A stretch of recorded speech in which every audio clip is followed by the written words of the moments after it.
তুই এইভাবে এখানে দাঁড়িয়ে কি করছিস? কি সোনা দা, ঘরে আয়। আমি কিছু বলার আগেই রুমে চলে গেল। আমিও উনার পিছু পিছু কমে ঢুকছি, অমনি শাড়ির কুচিতে পাড়া লেগে পড়তে পড়তে বেঁচে গেলাম।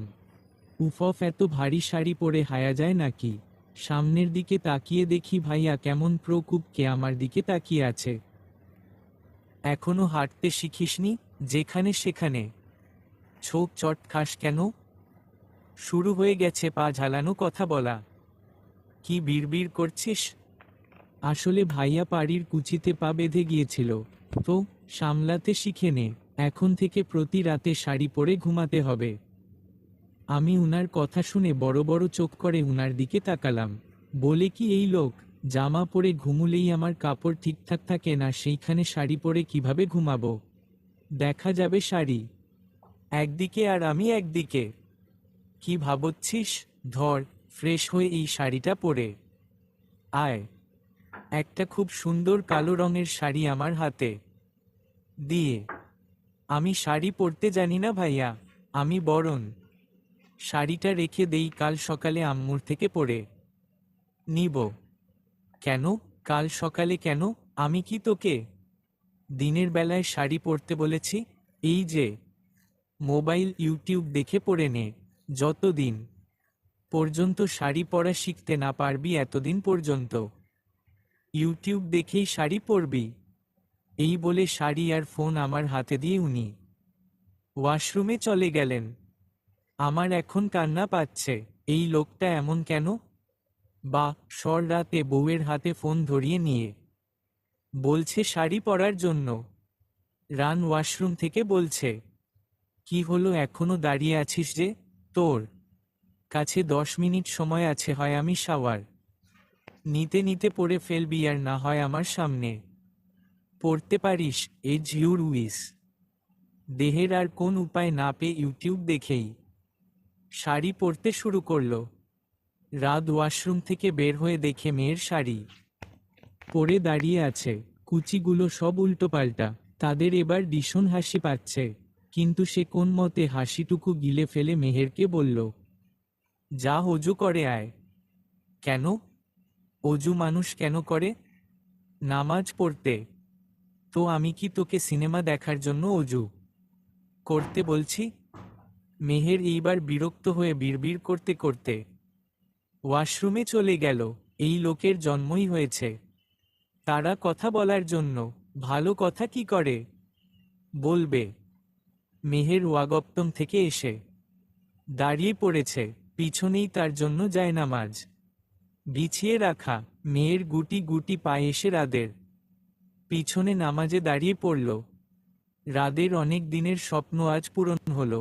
তার পুতুল তার সাথেই নামাজ পড়ছে। এখন থেকে তার পুতুল সম্পূর্ণ তার। আল্লাহর কাছে সে প্রাণ রড়ে শুকরিয়া আদায় করছে পুতুলকে নিজের করে পাওয়ার জন্য। নামাজ শেষে রাত মেহেরের হাতে একটি ছোট গিফটের বক্স দেয়। এতে কি আছে? খোলে দেখ। মেহের বক্সটি খুলে দেখে এর ভিতরে ডায়মন্ডের ছোট একটি নাকফুল। মেহের নাকফুলটি দেখে খুব খুশি হয়, সাথে সাথেই নাকফুলটি পরে নেয়। পরার সময় একটু অসুবিধা হচ্ছিল, কিন্তু রাত সাহায্য করেছে। নাকফুলের কারণে মেহেরের মায়াবী মুখশ্রী খুব উজ্জ্বল দেখাচ্ছে। এইবার মেহেরকে ভালো করে দেখছে। ফর্সা গায়ে কালো শাড়িতে অসম্ভব রকমের সুন্দর সাজছে মেহেরকে। কানে দুল, হাতে চুড়ি, গলায় চেইন, নাকে নাকফুল, সব মিলিয়ে তার পুতুলকে একদম বউ বউ লাগছে। শাড়িতে মনে হচ্ছে বয়স বেড়ে গেছে। রাত অপলক দৃষ্টিতে তার পুতুলের দিকে তাকিয়ে আছে। মেহের রাদের সাথে এক বিছানায় ঘুমুবে ভেবে খুব সংকোচ বোধ করছে। তার উপর সে আবার শাড়ি পরে আছে, এইটা নিয়ে বেশি ভয় পাচ্ছে। ওইদিকে রাত লাইট অফ করে বিছানার একপাশে অলরেডি শুয়ে পড়েছে। কি ব্যাপার, শুচ্ছিস না কেন? সারারাত সজাগ থাকার প্ল্যান করেছিস? ভাইয়া, আমি শাড়িটা চেঞ্জ করে আসি, আমার গরম লাগছে। ঘরের ভিতর এসি চলছে আর তোর পরম লাগছে না। মানে আসলে ভাইয়া, আমতা আমতা করতে করতে এইবার বনেই দিল। আমি তোমার সাথে শাড়ি পরে ঘুমাতে পারবো না। তো কার সাথে ঘুমাতে পারবি? মেহেরের এবার ভীষণ রাগ লাগছে। সে খানিকটা রেগেই বলল, আসলে আমি কখনো শাড়ি পরে ঘুমোইনি তো, তাই চেঞ্জ শার্ট আপ আর একবার শাড়ি দে যে করার কথা বললে সব খোলে সারারাত চোখের সামনে বসিয়ে রাখবো, চুপচাপ ঘুমুতে আয়। এমন ভয়ঙ্কর থমকি শুনে মেহের শিউরে উঠল। আর কোনো কথা না বলে সোজা গিয়ে রাদের পাশে কয়ে পড়ল। এই লোকের কোনো বিশ্বাস নেই। যদি সত্যি সত্যি এমনটাই করে তাহলে কি হবে? মেহের গুড়ার সাথে সাথে রাত তাকে পেছনে থেকে জড়িয়ে ধরে চুলে মুখ ডুবিয়ে দিল। সাথে সাথে মেহের কাঁপতে শুরু করেছে। অন্যরকম এক ফিলিংস হচ্ছে। এমন ফিলিংসের সাথে সে মোটেও পরিচিত নয়। মেহের কাঁপা কাঁপা কণ্ঠে রাত কে বলল, ভাভা ভাইয়া, একটু দূরে সরে ঘুমাও না প্লিজ। এইভাবে আমি ঘুমাতে পারবো না। রাত এইবার আগের থেকে আরো শক্ত করে জড়িয়ে ধরে চুল থেকে মুখ নিয়ে মেহেরের গলায় মুখ ডুবালো। মেহের আগের থেকে এখন 3 গুণ বেশি কাঁপছে। মম, ঘুমুতে দে পুতুল, ডোন্ট ডিস্টার্ব মি। এত কাঁপাকাঁপি করছিস কেন? চুপচাপ ঘুমা, নয়তো কাঁপাকাঁপির পিএইচডি করিয়ে দিব। এই সভ্য লোকের সত্য কথাবার্তা মেহের আর হজম করতে পারছে রাদের এত কাছে থাকায় মেহেরের হৃদস্পন্দন বেড়ে গেছে। মনের মধ্যে এক নতুন অনুভূতি নিয়ে সেও ঘুমানোর চেষ্টা করল। একসময় ঘুমিয়েও গেল। রাত ঘুম থেকে উঠে দেখে মেহের তার বুকের উপর ওয়ে আছে। চুলগুলো এলোমেলো, শাড়ির খোলা অংশ ভেদ করে সাদা পেটটা দেখা যাচ্ছে। বুকের উপরের আঁচলটাও ঠিকঠাক নেই। পায়ের উপর থেকেও শাড়ি কিছুটা সরে গিয়েছে। মেহের কে এই অবস্থায় দেখে রাগের কপালে বিন্দু বিন্দু ঘাম জমা হলো। বুকের ভিতর তোলপাড় শুরু হলো। ঠোঁট গলা শুকিয়ে কাঠ। সে নিজের শুষ্ক ঠোঁট জোড়া জিওব দিয়ে ডিজিয়ে মনে মনে বলল, কন্ট্রোল রাগ, আগে তোর পুতুল স্বাভাবিক হোক, তোকে ভালোবাসতে শিখুক, পরে সবকিছু। রাগ মুচকি হেসে মেহেরের শাড়ি ঠিক করে দিল। না হলে দেখা যাবে মহারানী ঘুম থেকে উঠে নিজেকে এই অবস্থায় দেবে আর তার সামনেই আসবে না। রাত মেয়েরের কপালের চুলগুলো ঠিক করে পরির একটা চুমু দিল। এই মেয়েটার থেকে সে দূরে থাকতেই পারে না। যতবার একে নিজের বোনের চোখে দেখতে চেয়েছে ততবার বুকের ভিতর তীব্র যন্ত্রণা অনুভব করেছে। মেহেরকে সে কখনো নিজের বোন ভাবতে পারেনি।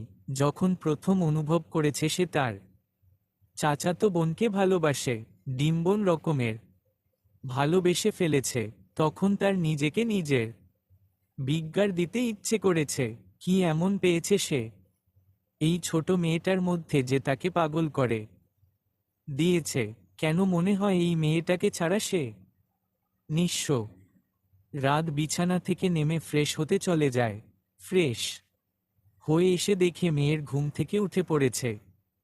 ঘুম থেকে উঠে মেঝের আগে নিজের শরীরের দিকে তাকিয়ে দেখে শাড়ি ঠিক আছে কিনা। সবকিছু ঠিকঠাক দেখে সে খুব অবাক হয়ে যায়। সে এত গুছানো কবে থেকে হলো? কি ব্যাপার, এখনো এইভাবে এখানে বসে আছিস কেন? যা, ফ্রেশ হয়ে নিচে আয়। যাচ্ছি। মেহের ফ্রেশ হয়ে এসে দেখে মেরাজ বিছানার উপর বসে পা খুলিয়ে ধুলিয়ে চিপস বাচ্ছে। আপু, রাত ভাইয়া তোমাকে 5 মিনিটের ভিতর নিচে থেকে বলেছে।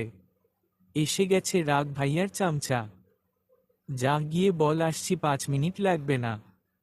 মেরাজ দৌড়ে নিচে যায়। মেহেরও মেরাজের পিছু পিছু নিচে নেমে আসে। নিচে নেমে দেখে সবাই খাবার টেবিলে বসে আছে। মেহের গিয়ে তার আব্বুর পাশে বসে পড়ে সবাই নাস্তা করছে। এর মাঝে আনোয়ার সাহেব প্রশ্ন করে, কলেজে কবে থেকে যাবে মামুনি? আজকে থেকেই যাব বরাব্বু, ক্লাস টেস্ট আছে। ঠিক আছে, তাহলে তুমি রাদের গাড়িতে চলে যেও। রাদ অফিসে যাওয়ার পথে তোমাকে নামিয়ে দিয়ে যাবে। আমি মাথা নাড়িয়ে হ্যাঁ বললাম। বরাব্বুর সুখের উপর আমি কখনোই না বলতে পারি না। রাত ভাইয়ার গাড়িতে বসে আছি, পাশের সিটেই। উনি বসে ড্রাইভ করছেন। উনার গায়ে ব্ল্যাক কালারের টি শার্ট, দেখতে খুব আকর্ষণীয় লাগছে। রাত ভাইয়াকে স্ন্যাক কালারটায় খুব স্যুট করে। আমি আর চোখে বারবার উনার দিকেই তাকাচ্ছি। উনি চোখে সানগ্লাস আর কানে হেডফোন দিয়ে একমনে ড্রাইভ করে যাচ্ছেন। পাশে যে একজন জলজ্যান্ত মানবী বসে আছে সেদিকে কোনো খেয়াল নেই। উনার পা থেকে খুব সুন্দর একটা স্ট্রং পারফিউমের ঘ্রাণ আসছে। এই মেলটা কালকে রাতেও পেয়েছিলাম আমি, যখন উনি আমাকে জড়িয়ে ধরেছিলেন। রাতের কথা মনে পড়তেই খানিকটা লজ্জা পেলাম। এত সাজুগুজু করে অফিসে যাওয়ার কি আছে? বুঝি না বাবা, কই আমি তো মেয়ে হয়েও এত সাজি না। সবই মেয়ে পটানোর ধান্দা। আমাকে দেখা শেষ হলে এইবার নামতে পারিস। তোর কলেজ এসে গেছে। হঠাৎ ভাইয়ার কণ্ঠে আমার ধ্যান ভাঙে। আমি উনাকে দেখায় এতটাই মগ্ন হয়ে গিয়েছিলাম যে কখন কলেজে চলে এসেছি টেরই পাইনি। 56 ভাবা শেষ হয়েছে? শেষ না হলে কার থেকে নেমে ভাব প্লিজ। আমার অফিসের লেট হয়ে যাচ্ছে। দেখুন তারা চিহ্ন। কি দেখব? আমাকে বলতে তো আগে নাম। মেহের আর কিছু না বলে গাড়ি থেকে নেমে গেল। বাইরে বের হয়ে যখনই কিছু বলতে যাবে তখনই রাত গাড়ি স্টার্ট দিয়ে সা সা করে চলে গেল। মেহের হা করে তাকিয়ে আছে। কত অসভ্য লোক ভাবা যায়। চলবে। অহনা আক্তার।